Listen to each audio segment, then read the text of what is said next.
Well, now she's inspired us in our performing energy. So I invite you to stand as we sing our opening song, one you know well, Good Morning World. Let's sing it with enthusiasm.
Thank you much.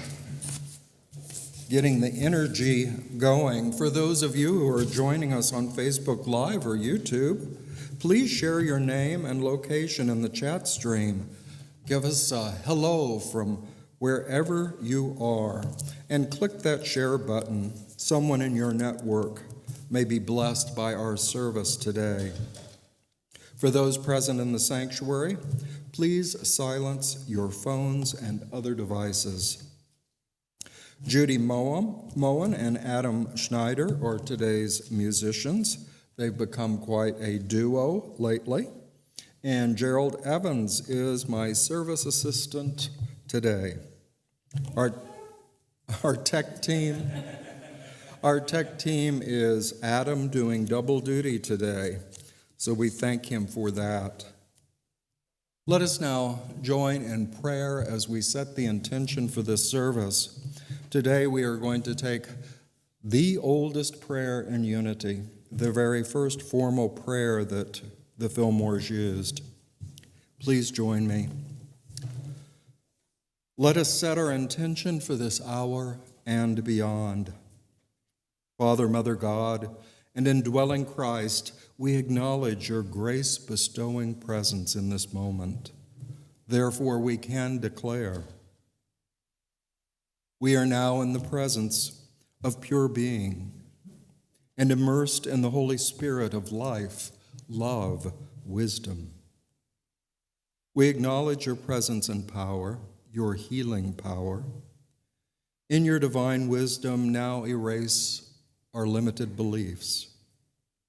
And from your pure substance of love, bring into manifestation our world according to your perfect law of life. And so it is. And we say, Amen. Well, it is my pleasure to invite Gerald Evans to the platform to guide me gracefully through this hour.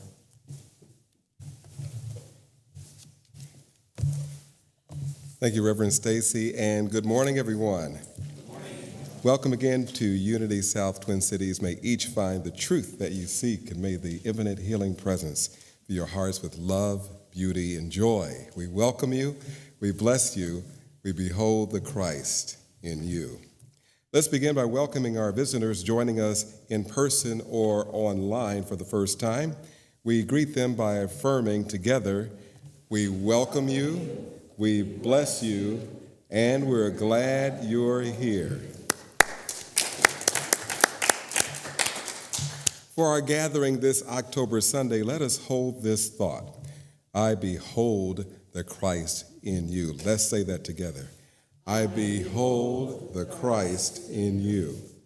Take a moment to look around our sanctuary, and maybe those of you at home look around your family, and behold the Christ Spirit.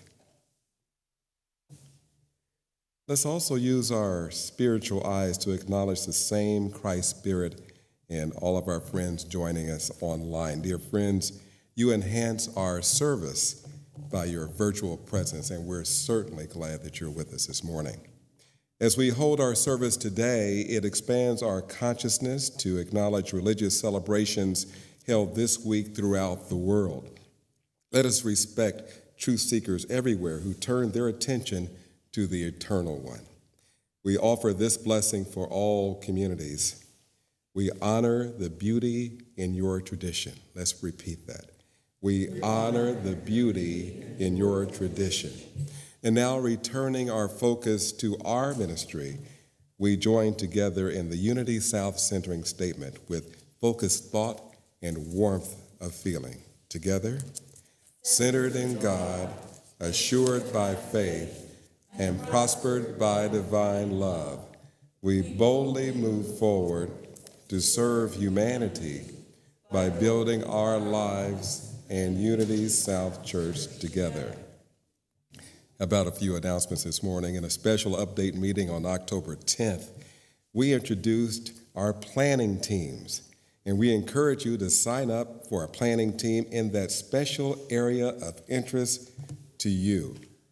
The sign-up sheets are in the rotunda, and this is the last Sunday on which you can sign up, so we want you to be expeditious in making that determination of what you would like to do to serve Unity South and also show that you really care about this church community. If you have any questions, you can ask the team leader. Their name is on that sign-up sheet, and they can give you all the information that you seek. Join us next Sunday, October 31st, as Reverend Stacy continues the series on the keys to the kingdom. Key 4 is to make room for the new. How many of you are ready to make room for the new? I know I am. The law of circulation, Reverend Stacy says, works to benefit those who understand its operation. When you feel or when you create a vacuum in your life, the universe always moves in to fill it, he says. And during this service, we'll also create a ritual of remembrance as All Hallows Eve begins the traditional Christian observance of All Saints and All Souls. We invite you to come in costume next Sunday. Yes. Let's have some fun. I can't wait to see how you show up. The youth in our church will be providing refreshments after the 10:30 service, and they are planning some frightful activities for everybody during that social time. Judy, Moen, and Curtis and Loretta will be our musicians, and Sharon Rollifson will be our service assistant. Now let us prepare for a time of community prayer as I read this morning's daily word.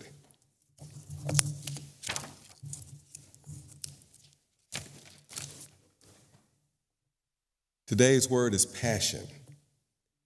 My purpose fuels my passion. Let's speak that together. My purpose fuels my passion. Purpose sets my heart with a flame and with passion. Each day I awaken ready to answer the call of my heart, to give my best effort and fullest attention to purposeful activity. Passion is the energy I bring to everything I do. I discover the glory of God through passion, and as I do, things that make me feel the most alive, that fill me with energy and zeal, and color the world with hope and promise, I recognize the divine presence behind it all. God is the source of all passion, and I feel the purpose that drives me. My passion is not just for me alone. The life energy that radiates from me inspires those around me to live a life of purpose and passion, to boldly express their divinity as only they can. The scripture comes from 1 Peter, the 4th chapter and the 11th verse, and it reads, "Whoever speaks must do so as one speaking the very words of God. Whoever serves must do so with the strength that God supplies." Let us take these words into our consciousness this morning as Nancy Lee, one of our prayer chaplains, comes to share with us our community prayer. Nancy?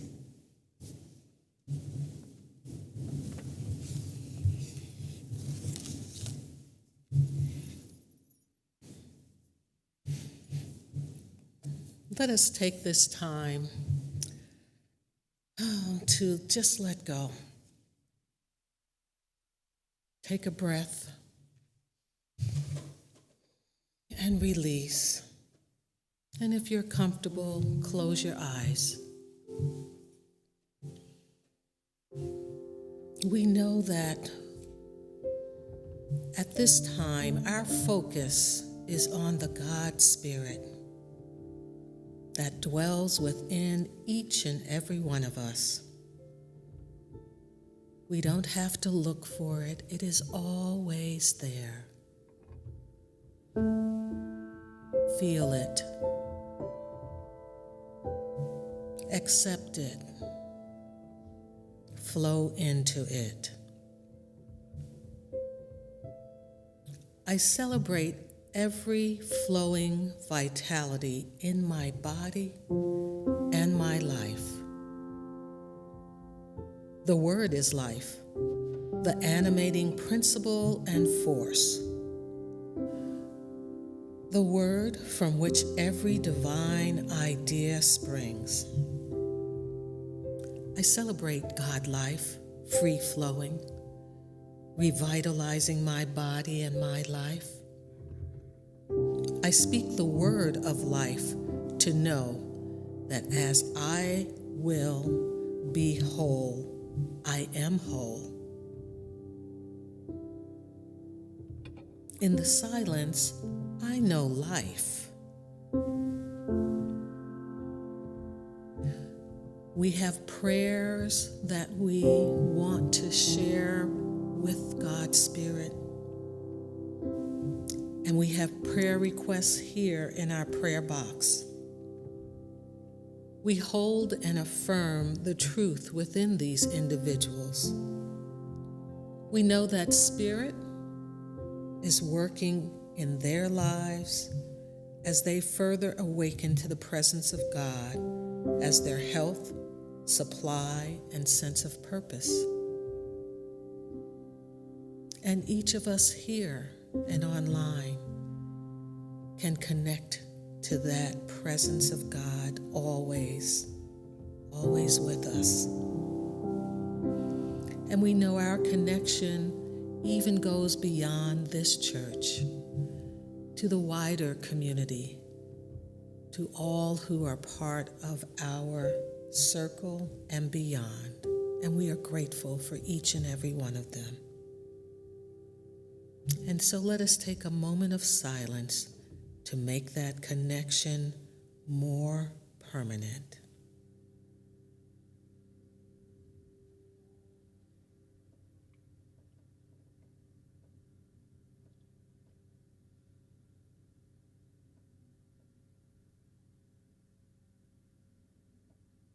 And now let us sing the Lord's Prayer and feel the truth that is expressed in this model of prayer taught by Jesus Christ.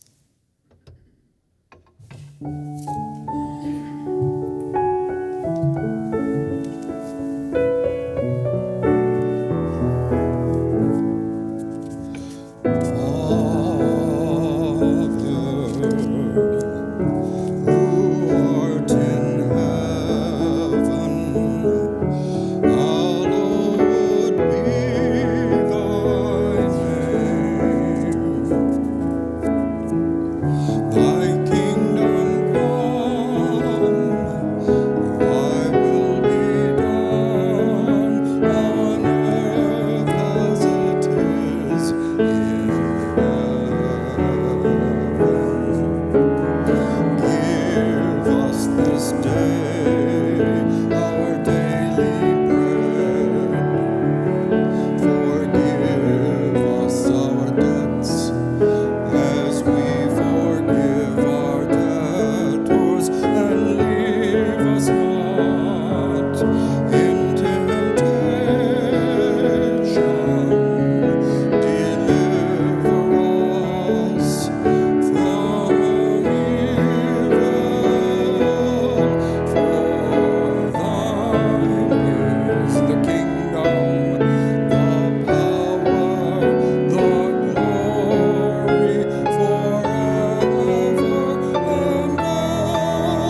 it's our pleasure to invite Adam Schneider and Judy Moen to work their magic for our benefit and joy.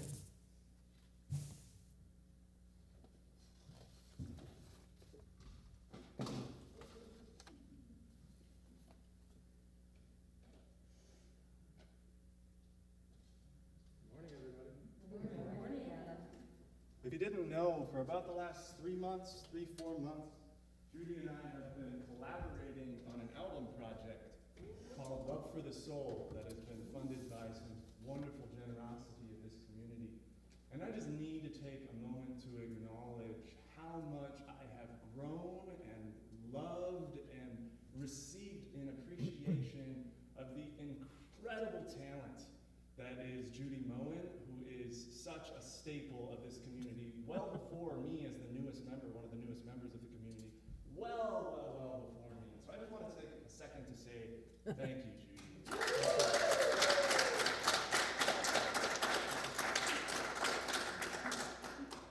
And now we're going to play some music. Let's do it, Judy.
Thank you for that music. The saxophone was my mother's favorite instrument. She really loved to hear that, and I'm sure she's listening in now. And that music is such a wonderful example of what the divine power within us, what we may call the truth of our being, how it guides us in music and artistic expression. And it also guides us in what we're going to talk about today in the Keys to the Kingdom. The Keys to the Kingdom by David Owen Ritz is an abundance practice and course that some of you are taking during the week, and we're exploring each of 7 Sundays these essential keys. So even if you're not taking the course, you get an opportunity to get an idea of these tools, these keys. Now, of course, this is just one way. Unity has taught many tools or techniques for self-awareness, self-development. We're surrounded every Sunday by Charles Fillmore's concept of the 12 ideal powers within us, God-given powers that we can choose to develop. Last week, we talked about this idea that the Fillmores taught of involution and evolution. It seems kind of philosophically complicated, perhaps, but it's really quite simple to think that your Creator, God, the Spirit of life, however you name it, has involved itself in you. The very fact that you exist here now, it involves itself in you, and you have the privilege to take those God-given gifts and evolve them in your life. So here's this simple formula. Often in Unity we call it co-creation. We are co-creators with God. And it means this idea. God has placed the divine truth, the spark of life, the very essence in each and every one of us. And then it's up to us to do something with that power. And that can affect every aspect of our life. When we speak of the keys to the kingdom and abundance, many people immediately think of financial supply. And of course it is. As Jesus said, God knows you need these things in the world, and they will come forth. But a true understanding of abundance is to know that that spiritual power is forever pouring through your life, pouring through your life, blessing you, but you have the opportunity to let it pour forth from you to bless others, bless your community, your nation, your world. That's one of the reasons each week in our opening, some people may think it's not necessary. I, however, do. I was inspired by a minister of the Unity Church of Tucson, Arizona. He served that church for 52 years, he and his wife, before retiring. And they always began the service, and I attended there back in the 80s when I was at the University of Arizona. And they would always begin acknowledging truth seekers of any culture or tradition around the world, and to call that to mind, and to bless those all in the world that were looking for the greatness of life, however they understood that, and however they practiced it in their religious traditions and cultures. And it's important because it helps us realize this wonderful God-given power, life, and substance that first brought us into our physical being here on earth with each other, but it also flows through us in all that we do. And the keys to the kingdom is one tool of many possibilities to help us understand how we can keep that channel open.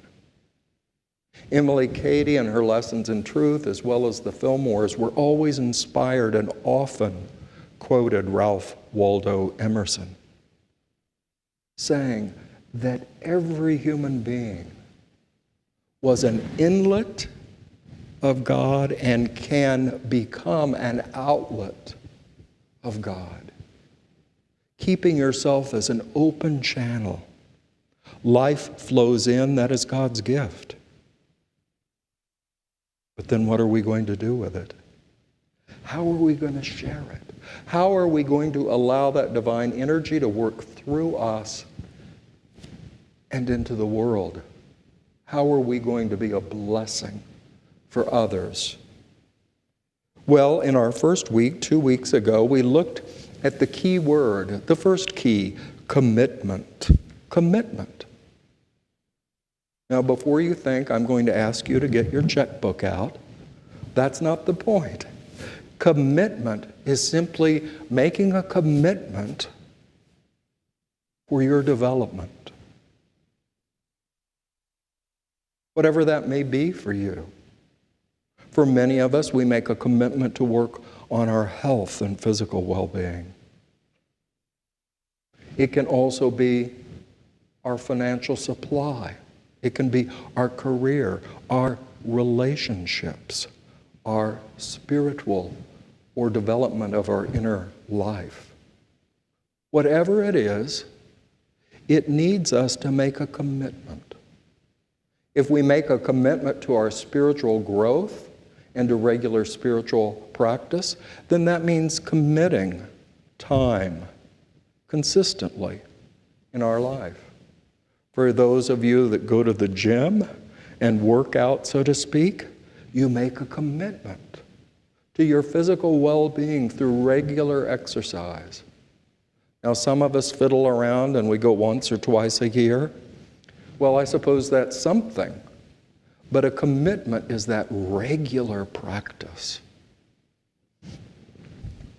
The second week, last week, we talked about vision.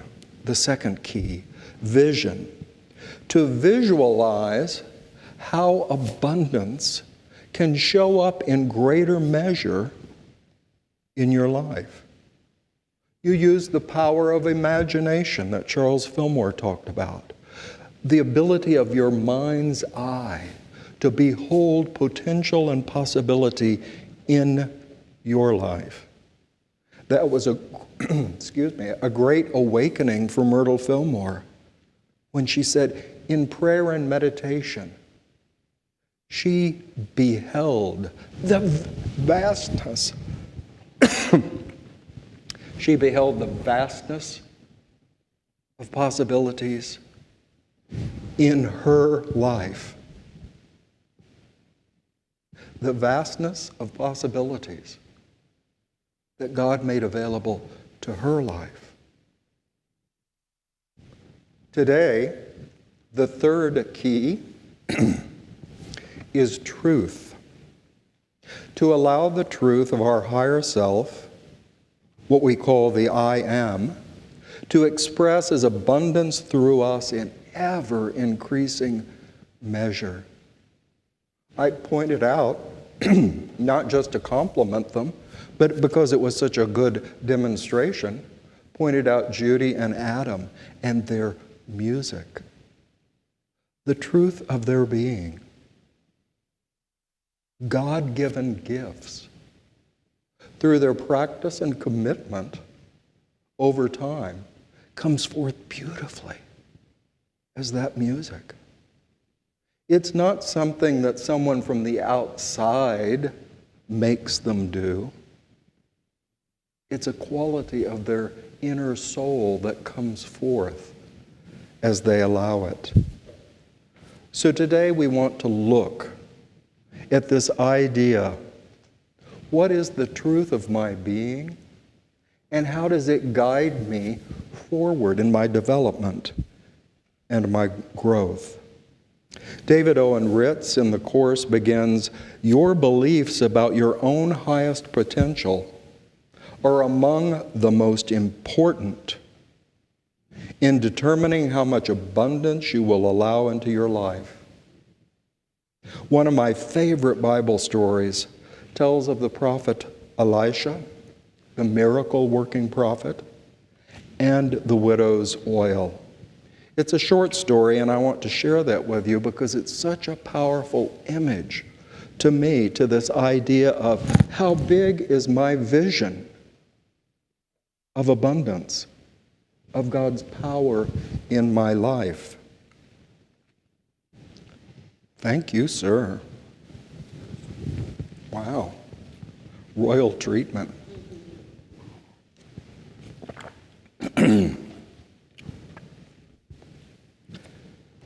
Recorded in 2 Kings chapter 4. Now the wife of a member of the company of prophets cried to Elijah, "Your servant, my husband, is dead. And you know that your servant honored the Lord. But a creditor has come to take my 2 children as slaves." Yes, that was possible in that time and in that place. Elijah said to her, "Tell me, what do you have in the house?" That's symbolic of our consciousness. "What do you have in the house?" She answered, "Your servant has nothing in the house except a jar of oil." Now, we're not talking about Crisco or Wesson. This was olive oil, and it was a valuable commodity. Then it wasn't just a throwaway product. It was worth something. He said, "Go outside, borrow vessels, containers from all your neighbors, empty vessels, and not just a few. Then go in, shut the door behind you and your children, and start pouring oil into all these vessels. When each is full, set it aside." So she left him and shut the door behind her and her children. They kept bringing vessels to their mother, and she kept pouring the oil, and it kept flowing. When the vessels were full, she said to her son, "Bring me another vessel." But he said to her, "There are no more." Immediately, the flow of oil stopped. She came and told the man of God, Elijah, and he said, "Go sell the oil and pay your debts, and you and your children can live off the rest." Just like the widow's containers. And we don't really know, the story doesn't tell us how many she had. Your limiting belief is largely unconscious and therefore difficult to recognize. You view the greater reality of life through the window of your belief and accept the limitations it creates as self-evident truths. For you, it is an indisputable fact, borne out by your own experience. Have you ever said anything like, "Nothing ever seems to work out for me. I could never afford such a thing"? Some people have all the luck. Just like that widow, we may have a limited number of containers that we've collected. Or perhaps last week when I asked you to visualize greater abundance in your life. Maybe if you were like me, I thought of certain areas of my life and I went, well, I think it's about as abundant as it's going to get. I was like a widow. I ran out of containers. I had a limited idea of what good I could hold in my life. So that image is very powerful to me about the need, if we want a greater flow of good in our life, we need to find more containers. We need to build in our consciousness, in our mind and heart, ideas of greater good in our life, and then act through our word and our actions in a way that makes for greater good. Like that widow, she kept getting one container after the next, and the substance of God, that precious oil, kept flowing. Ritz states, with an understanding of how powerful and pervasive your limiting beliefs are, you might conclude that you should uncover and change every limiting belief. Of course, this is true. However, you can easily get bogged down in the process of finding and challenging individual beliefs. What you are really dealing with is a large body of interrelated beliefs, a belief system that is best approached as a whole. I don't know if you remember, as I do, back in the 70s, people, or at least my age, were getting interested in health food and healthy ways of living and eating. And I had one friend that had a list. She must have taken 100 capsules a day, and a list of all kinds of things to do. And very quickly I became aware that all the foods and all my dietary habits were all wrong. It became so overwhelming thinking about every single drink and snack and everything in my life that I wanted to give up. And that's why David Owen Ritz suggests, don't think about rooting out every possible limited idea you have in mind. We all have a whole system of belief, but you can transform it by a higher truth. And that higher truth is the Spirit of God within you, the Christ in you that we speak of in every service and we acknowledge in one another.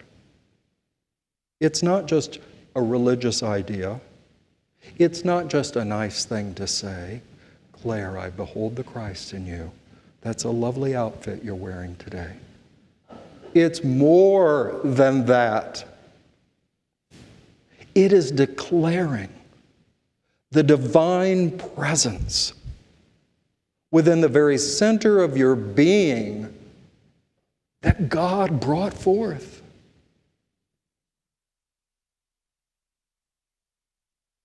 And to recognize that is to know the power and potential that can transform any belief system. And it will take care of negative or limited ideas. And they'll come into your consciousness so that you can release them in an orderly way. Someone a century ago asked our great teacher, Dr. H. Emily Cady, I'm trying to practice all these good unity principles, and still bad stuff keeps coming up in my life. I must be failing as a truth student. And she said, why do you say that? Why don't you look from another perspective? Those less than mature ideas are coming up in your consciousness because you're ready to release them, ready to heal them. That's why they've come into your awareness. Not to make you miserable, not because you're a bad person. We're created by the Creator of all. So as these limitations come into your conscious awareness, they're showing up. Hi, James.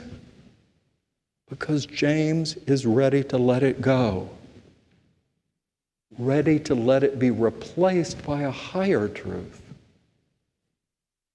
the truth within, the Christ truth.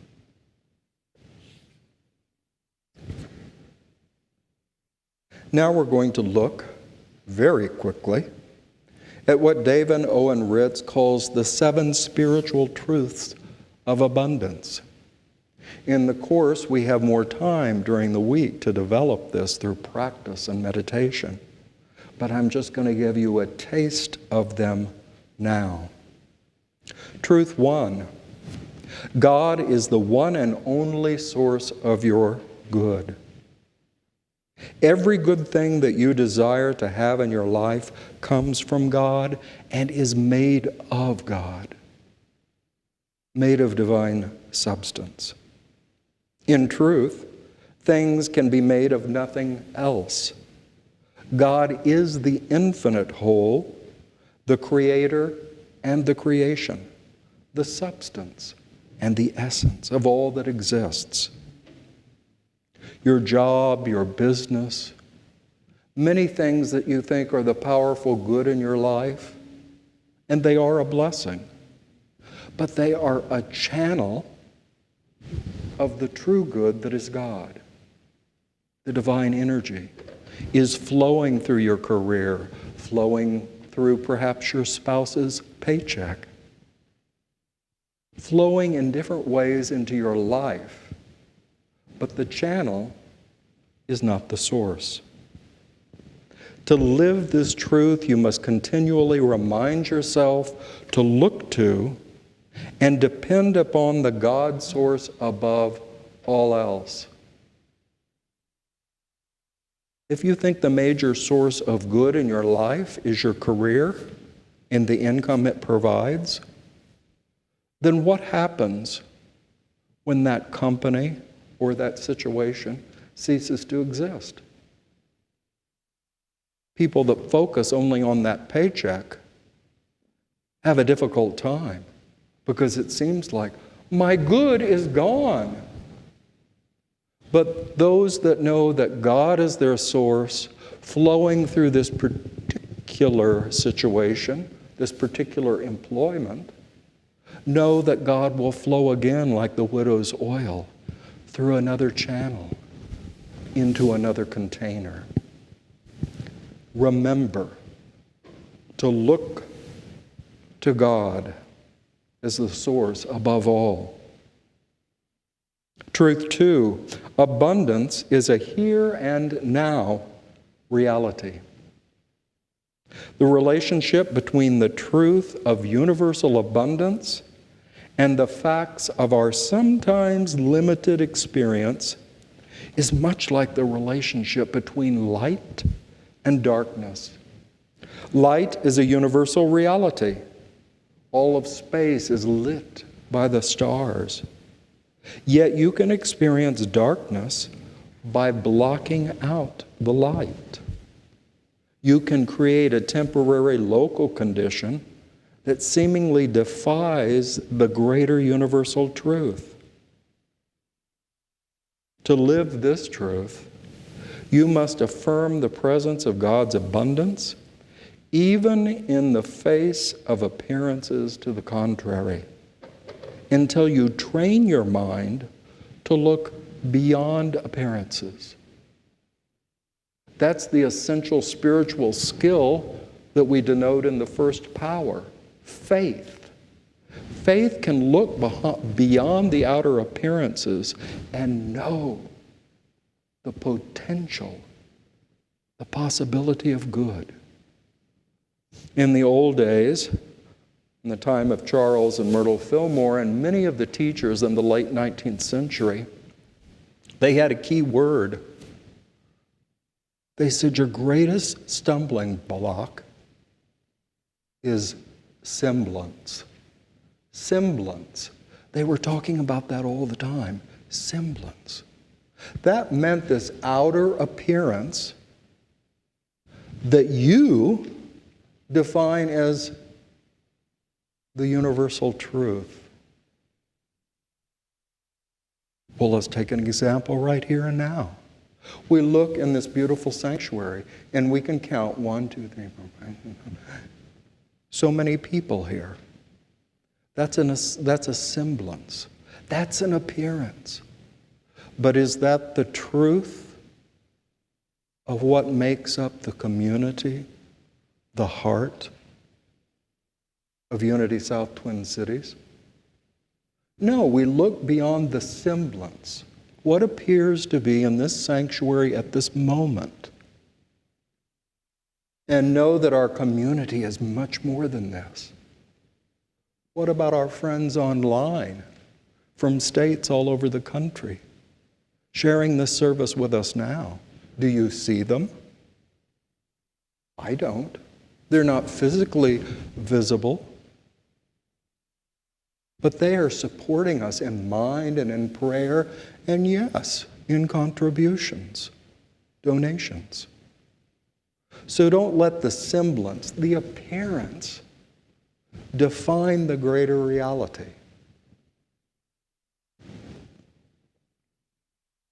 Truth 3, abundance is inexhaustible. To live this truth, you must embrace and rejoice in the inexhaustible flow of good through your life. How big do you believe the flow of good, of God energy, is in this creation?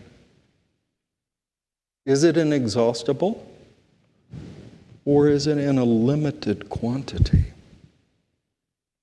Truth 4, God is meeting your every need at every moment according to your own acceptance.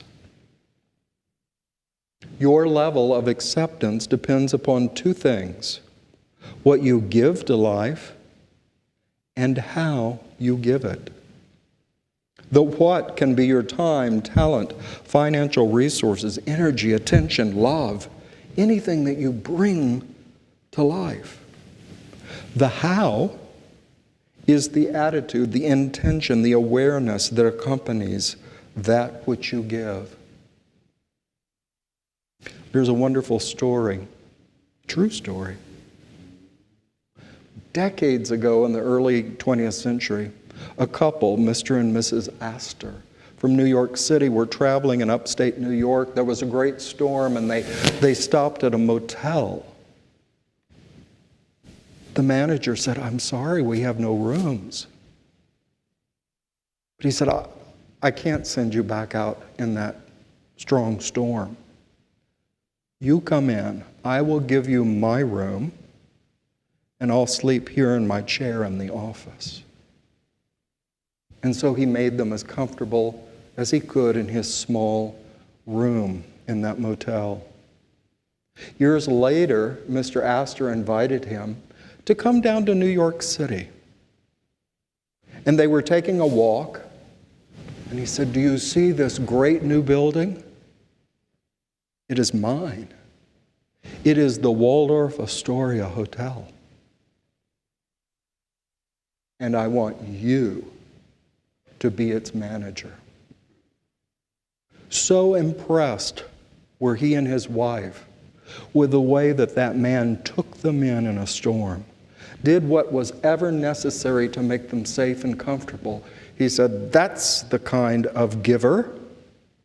That's the kind of attitude I want running my fantastic new hotel in New York City." It was only a few years after that, by the way, that an ordained Unity minister, Georgiana Tree West, established the Unity Center that held its Sunday services for many years in the ballroom of the Waldorf Astoria.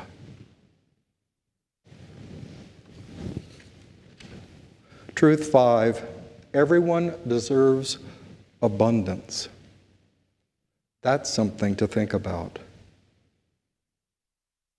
To live this truth, you must learn to love yourself completely and unconditionally. If any ideas arise, well,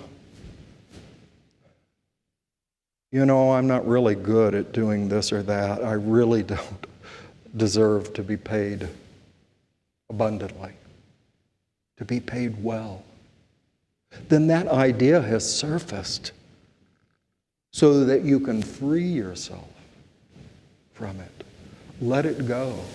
Love yourself abundantly, unconditionally, as God's good creation, deserving the kingdom, the all possibility of God.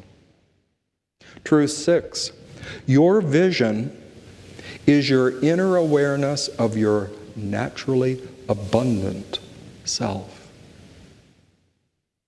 Your greatest vision of good is your inner awareness, the eyes of your soul that realize this is the abundant truth, the natural truth. Did God bring you into this world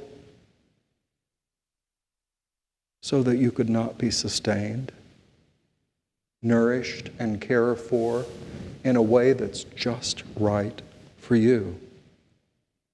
To live this truth, you must be willing to risk personal greatness. Listen to that. To live this truth, you must be willing to risk that sound. You must be willing to risk personal greatness. How great are you willing for your life to be? Now that may sound like a duh question, but sometimes we discover we're not willing to risk a great, abundant, productive, creative life. All things are kind of comfortable right here the way they are. Last, truth number 7. Your inner guidance will lead you toward the fulfillment of your vision. You probably don't know how to create your vision all by yourself, but something within you knows. The same cosmic wisdom that gave you your vision to begin with will also lead you toward it if you're willing to pay attention to that inner guidance. Every idea contains all the power and intelligence necessary to bring itself into being. Your vision is the grand idea of your next possibility. Again, I return to Emily Cady in Lessons in Truth, and she simply describes the desire is the thing itself in incipiency. Let's bring that into easier language.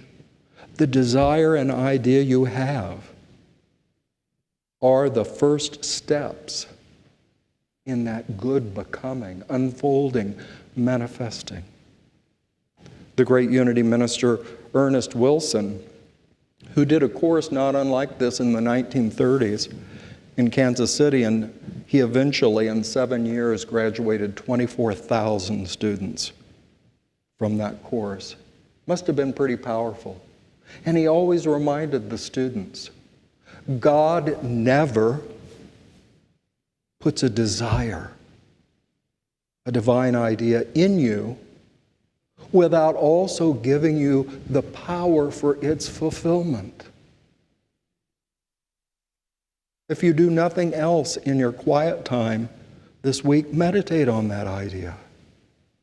We do not have a cruel creator that says, hey, Carlotta, I'm going to give you this great vision, this great idea, and then I'm going to make sure there's no way you can fulfill it. That's not my idea of God. God is generous, loves its creation. And when it inspires you with a vision and possibility, it comes with the power to bring it in a manifestation in your world for your benefit and the benefit of others. So let's close this time with a little inner work. If you like this verse, I've used it a number of times. It's on a prayer card down in the rotunda.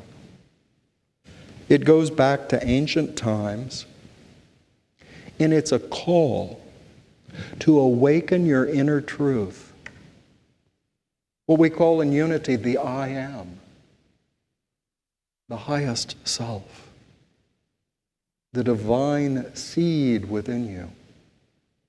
So I invite you to close your eyes. Let me speak this verse. Hold it in your heart for a few moments and know that it's being planted as a seed that has the power of growth. Gently close your eyes. Take a breath and release. And allow your attention to go within.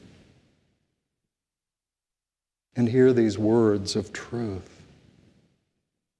The truth in the very center of your being. The I am is more radiant than the sun in its noontime glory. It shines within my body, soul, and spirit. The I am is purer than the untouched snow on the mountain peak.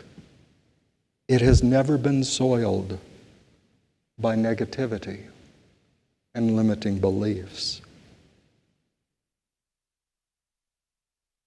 The I am is more subtle than the essence of material matter. It is the spiritual power, the God-given power that creates, sustains, and evolves my highest self from present experience to ever greater expression. It is the power of unfolding life, the power of becoming.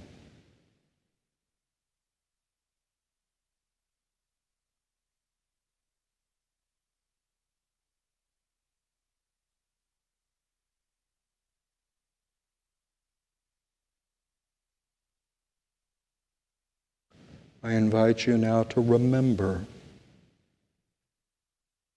like the farmer in Jesus' story, who planted seed. You have touched the central truth of your spirit, the Christ within you. And that very truth is beginning to unfold the vision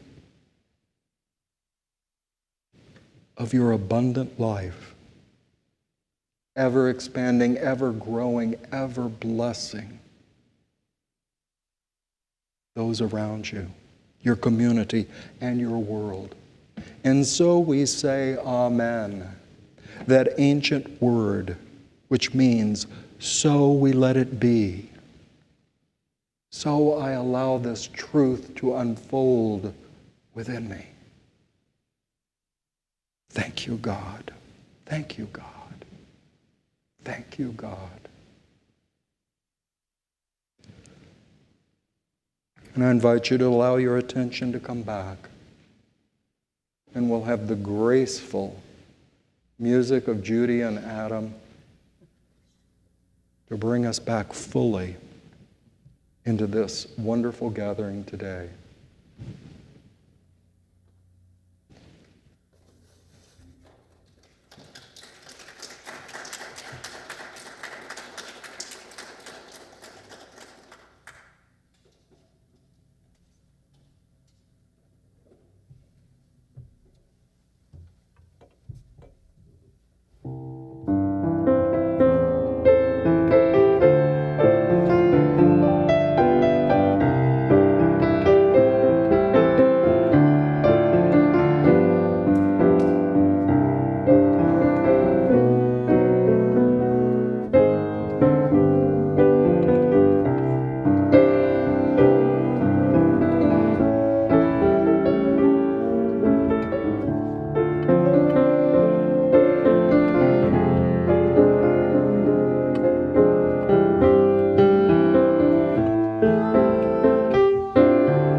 As we bless our gifts this morning, we're really grateful for all the gifts sent by mail or given online or received right here in our sanctuary. Together, we will keep this ministry energized to complete its important mission so that all who turn to Unity South and hear inspiring messages like you heard this morning in this series will be embraced, will be loved, and empowered by our collective consciousness. This morning, please hold your gift in hand or in mind, for this is our sacred offering as we affirm together. Divine love flowing through me blesses and multiplies all the good that I am and have, all the good that I give and received, and I am grateful. Thank you, Father, Mother, God. And for those of you who are in the sanctuary, you may leave your offerings in the container at the door. And ladies and gentlemen, here again is the Reverend Stacy. It's great to have an announcer. A wonderful blessing. Well, it's time for your call to action, your homework, if you prefer that term, and it's something that's going to take a little bit of time.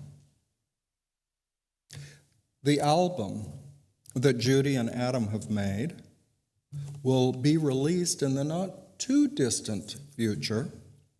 I'll let them tell you exactly when.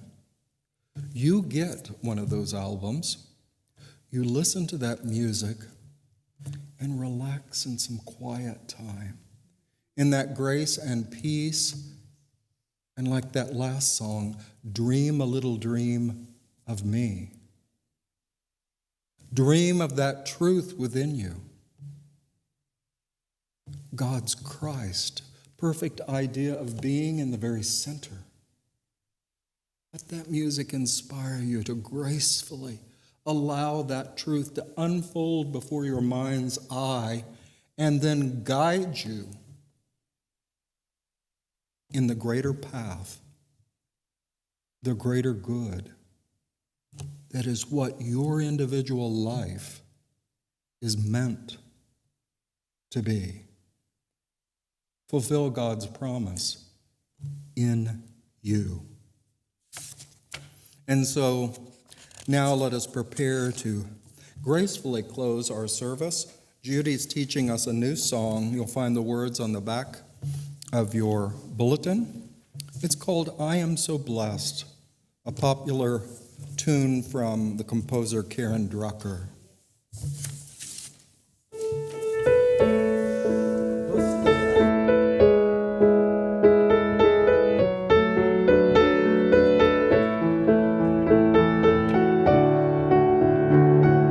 Art and your voice.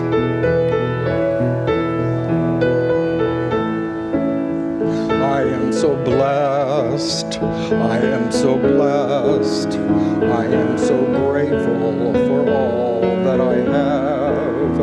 I am so blessed, I am so blessed, I am so grateful, I am so blessed. Again, I am so blessed, I am so blessed, I am so grateful for all that I have. I am so blessed, I am so blessed, I am so grateful, I am so blessed, I am so blessed, I am so blessed, I am so grateful for all that I have. I am so blessed, I am so blessed, I am so grateful for all that I have. Thank you, dear friends. And as we depart today, I invite you downstairs. Carlotta has done a nice feast of fresh vegetables and hummus and her own zucchini cake. So don't miss out and enjoy spending a little time with one another. As we depart today, let these be the last words upon our lips.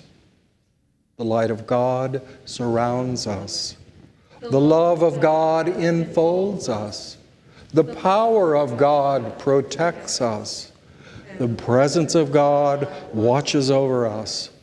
Wherever we are, God is, and all is well, and all is becoming within each one of us. Thank you for your presence today. Let us go in peace.